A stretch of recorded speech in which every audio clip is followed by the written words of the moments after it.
13ஆம் தேதியோட நடப்புகளை பார்ப்போம். புரிந்துணர்வு ஒப்பந்த செயலாக்க மாநாடு சென்னையில நடைபெற்றுச்சு. அப்ப முதல்வர் ஸ்டாலின் அவர்கள் வழங்கிய டேட்டாஸ் பார்ப்போம். முதலீட்டாளர்களின் முதல் முகவரியா தமிழ்நாடு திகழ்கிறது. பொருளாதார வளர்ச்சி சதவீதம் 11.9. இந்தியாவின் உற்பத்தித்துறை வளர்ச்சி சதவீதம் 4.5. இதுல தமிழகத்தோட உற்பத்தித்துறை வளர்ச்சி சதவீதம் 14.7. நாட்டின் மின்னணு ஏற்றுமதியில் தமிழ்நாட்டின் பங்கு 41%. தமிழ்நாடு பார்த்தீங்கன்னா 2030க்குள்ள $1 trillion பொருளாதாரத்தை வரைக்கும் இலக்கு வச்சிருக்காங்க. பாரத் பயோடெக் நிறுவனம் காஞ்சிபுரத்தில் உயிரியல் மற்றும் மருந்துகள் உற்பத்தி திட்டம் ஸ்டார்ட் பண்ணியிருக்காங்க. இது மூலமா 5000 பேருக்கு வேலைவாய்ப்பு கிடைக்கும். அதே மாதிரி ஹூண்டாய் மோட்டார் இந்தியா ஃபவுண்டேஷன் நிறுவனம் 7000 மாணவர்கள் திறன் பயிற்சி மேற்கொள்ளும் திட்டத்தை வழங்க போறாங்க. செகண்ட் பார்த்தீங்கன்னா நிறைய திருவுருவச் சிலைகள் அரங்கம்லாம் ஓப்பன் பண்ணியிருக்காங்க.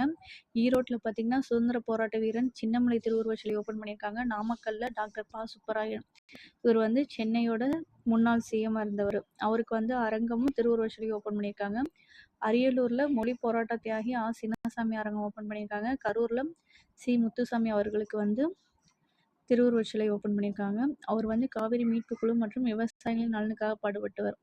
நாட்டிலேயே முதல் இசைச்சாலை எங்கன்னு பார்த்தீங்கன்னா மும்பை கடலோர சாலை. 4th கொஸ்டின் குடிசையில்லா தமிழகத்தை தமிழகத்தை மாற்ற போகிறாங்க.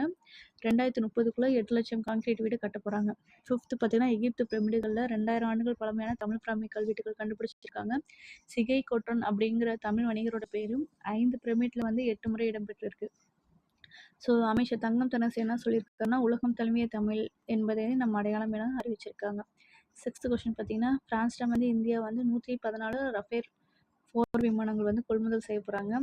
7th கொஸ்டின் நாடாளுமன்ற இரு அவைகளில் பார்த்தீங்கன்னா தொழில்துறை தொடர்பு விதி 2020 தாக்கல் பண்ணி அந்த சட்டத்தை நிறைவேற்றியிருக்காங்க.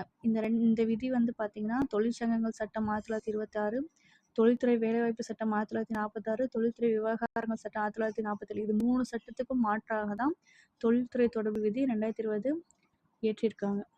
தேங்க்யூ.